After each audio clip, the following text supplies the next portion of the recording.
Hello everyone and welcome back to the video. Today I'm going to be talking about something that I've been thinking about for a while, and I think it's a good time to address it in sort of a discussion video and kind of leave it open to interpretation for you guys' input and opinion at the end of it as well. So basically today I'm going to be talking about power creep and whether or not it's an issue for Age of Empires 2. So let's go ahead and dive right in. So to start, let's talk about what is power creep. Now power creep, the way I understand it, is basically just things getting stronger as the game progresses over time. As new things get added into the game, things are naturally getting stronger and stronger and stronger, and then for the other things to keep up, they also have to get stronger. So by this level slowly raising for all civilizations or all things in the game, it leads to the overall power of all the civs going up, and that is what I would call power creep. And the reason why we use the word creep, or the word creep is used, is because it's quite a slow process and it's really hard to spot unless you have a trained eye and you know what to look for. So power creep is interesting because I think to some extent it's absolutely necessary for any game to stay alive and to succeed. So to say we don't want any power creep or we don't want anything, don't touch the game at all, we're basically saying that we don't want any more balance changes. We don't want any new DLCs. We don't want anything. We want to keep the game the exact same. And I don't think that's a good solution. And I think most people would agree with me that that's not a good solution. Part of what makes Age of Empires 2 so successful nowadays is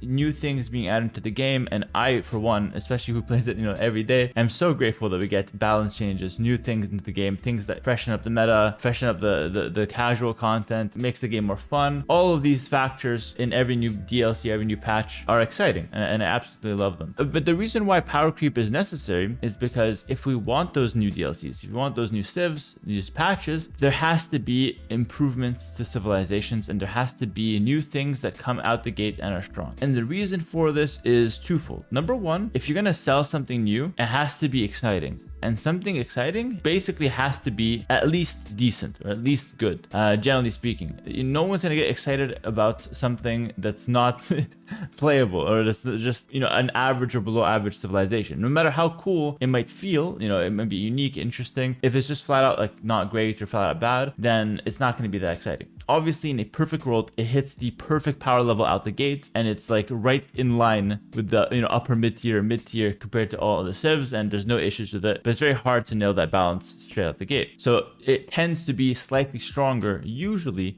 for it to be interesting. It's not necessarily like pay to win. I don't think AoE2 has that problem at all. But generally speaking, new things have to be exciting, have to be strong, so that players can really get a feel for the strengths of the civ and how it is playing them. But the second thing also is that when you come out with a new patch, if you only come out with nerfing civilizations and not really buffing civilizations at all, or not introducing new things that are strong for civilizations, that's not very exciting. That's not going to pull people back in to play the game. No one's going to see like, oh, like these 10 civs got nerfed. I can't wait to go play again. People only have that reaction when, there's a clearly problematic civilization that needs to get nerfed or else it's unplayable. And then when that gets nerfed, okay, people celebrate, people rejoice. But let's be honest, you're not going to see like, okay, Aztecs got nerfed, it's time to hop back on the ladder, You're going to see like, oh, my favorite civ got buffed, let's go try that out. So buffs, generally speaking, at least in my opinion, the way I see it, are doing a better job of getting people back to playing the game, or at least, getting people more excited to try out new things. I, for one, am never excited to try out the civilization that got nerfed. I might test it for like competitive AoE2 reasons, see if it's still good, but I always want to try the civilization that just got buffed.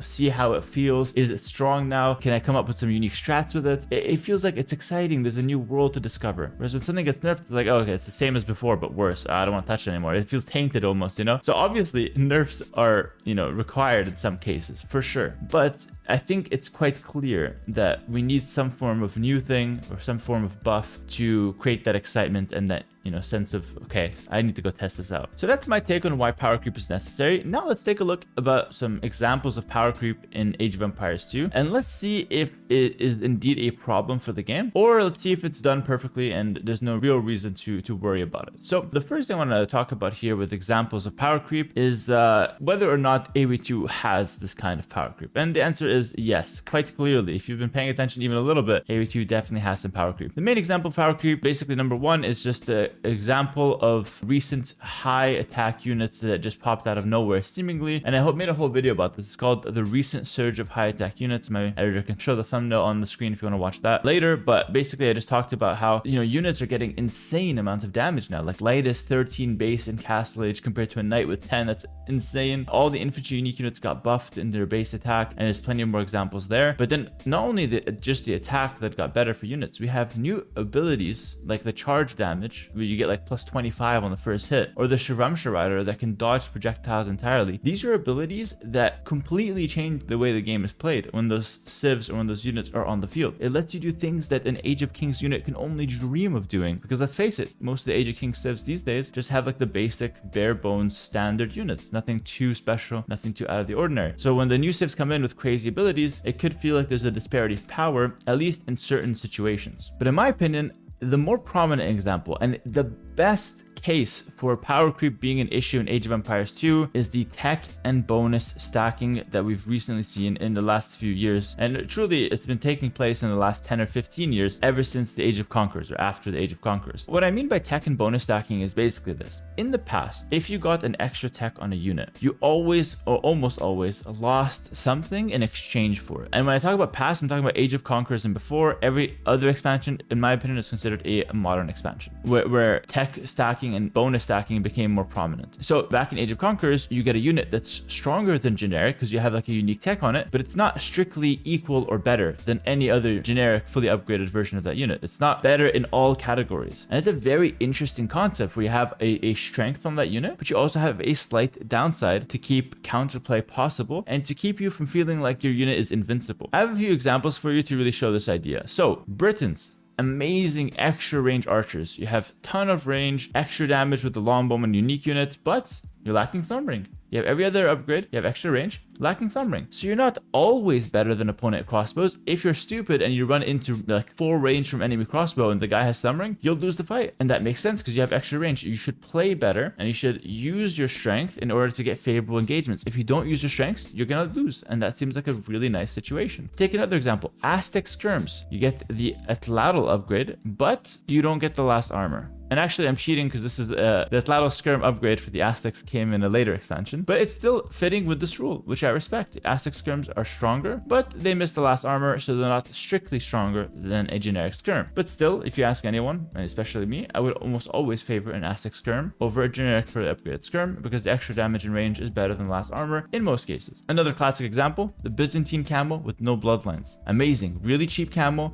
spammable, no bloodlines, so it's gonna be weaker than a one-on-one generic camo. You have to play to your strengths. Your strengths are numbers. Teutonic Knights, very strong, but very slow. Elephants, insane stats, but slow and expensive. This rule where you always had one thing going for you, or one or two things going for you, but you always or almost always lost something in exchange to keep the balance intact and to give other civilizations a chance to counterplay that unit. Now, this rule, in my opinion, is peak AoE2 game design. It feels so balanced. I absolutely love this rule, and almost every time it's implemented, I just feel like this is brilliant. Like, this unit feels good. I like playing with it, but I'm not like, oh, I can't beat it when I'm against that unit. It feels like it's a dangerous unit, but it's not unstoppable. And that is a really good balance to hit because it gives the person controlling it the fun of using a stronger unit than usual, but then it also gives them that caution that, oh wait, I'm missing this one thing on this unit. I have to play strategically in order to take advantage of my strengths. You can't just face roll, send this unit in, and it's always going to perform to the highest caliber that that unit can perform at. And I love that game design. That for me is what makes AoE2 so special. When this rule is applied, it is amazing. And there's plenty of other examples, like for example, Mongol CA, Hun CA. You get a bonus, faster firing or cheaper to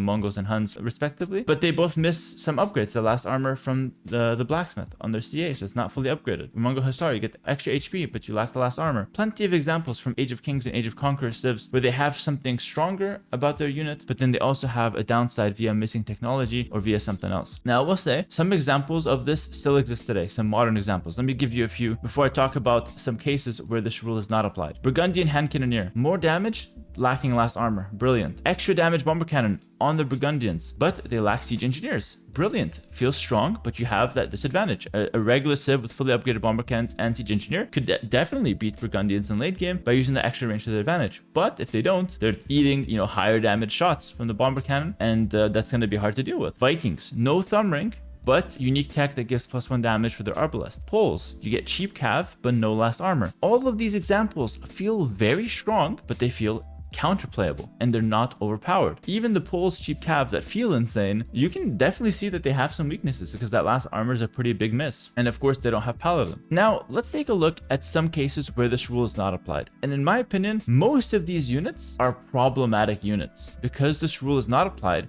Because we're stacking so many techs and bonuses on a single unit with no downside, we get a situation where that unit is in most cases either really strong or OP or unstoppable. Overpowered or unstoppable. Let's take a look at some examples. Hindustani Hand Cannoneer. This unit is probably one of the best units in late game. It's so underrated even. You get as a civ bonus, +1 armor. You also get 9 range, +2 range with an Imperial Age tech. And on top of that, you get full upgrades in the blacksmith. So Hindustani Hand Cannoneer have 2 range and 1 pierce armor, 1 melee armor as a strict advantage over every other hand cannon in the game. That feels incredible. Like that feels like we're stacking literally like 2 bonuses and giving that unit full upgrades. That's why when this unit hits the field, at least in pro play, especially in pro play, feels like it's very hard to counter. There's almost no counter to it. Take another example. Bohemian cannons, the Hoofnits, fully upgraded cannons. They get a unique tech on top of that, and they get Hoofnits, a whole other technology that makes them a better version. And this is already an Imperial Age unit. So they get a unique tech that makes them move faster and a whole other upgrade. And you guessed it, they get siege engineers as well. That's why Hoofnits, when they hit the field, feel unstoppable. And a lot of civs just can't beat them. That's why Bohemians dominate arena, for example. Commerce Scorpions. Now they get access to ballistics as well. But before that, they get +1 range, extra projectile, siege engineers, heavy scorpion, everything's there. They're missing nothing. So that's why when Commerce Scorpions hit the field, they're almost unstoppable. And more so today, by the way. This unit is like absolutely broken today with ballistics. It's very, very dangerous, right? Another example, Armenian champions, full upgrades, 30 extra HP. How many times have we seen, even just me,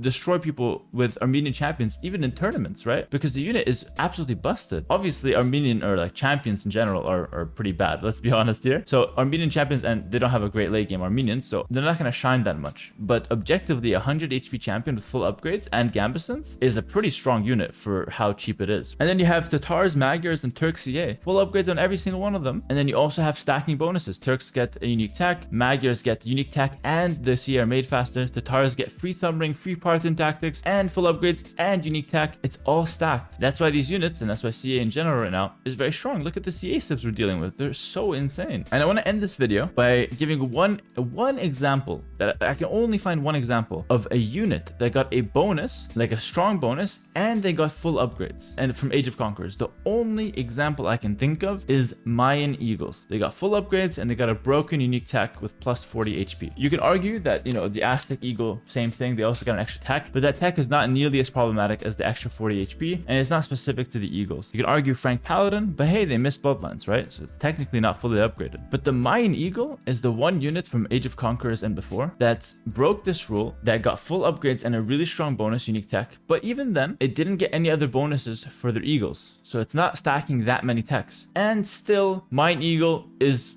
pretty much broken. Let's be honest. It's very, very strong, if not overpowered when it does hit the field. Nowadays, I don't think it's overpowered just because other civs have more options to deal with Eagles, but it was definitely a very strong unit for a long period of time. So after all of these examples, which I gave plenty of, and there's definitely more, and probably some that I even missed altogether, I just want to finish this video with an open discussion. So my opinion right now is that I love the game design where we give a unit or a civ something. Maybe we stack 1 or 2 bonuses, but then there's always a downside. And if we don't put a downside, let's only give them 1 bonus. Let's not stack 2-3 bonuses with no downside, because that is where units become very problematic. So my opinion on the state of the game right now is that it's fine. I think it's a little bit too power creeped for my taste. It's a little like units are a bit too strong overall, and for my taste, I would like the power level to be brought down a little bit. For me, the perfect civilizations that are a good power level, something like Burmese, they have good economy, they have some good units, but then they also have clear downsides. Something like Aztecs, right now, it got nerfed a little bit. It's in a good spot.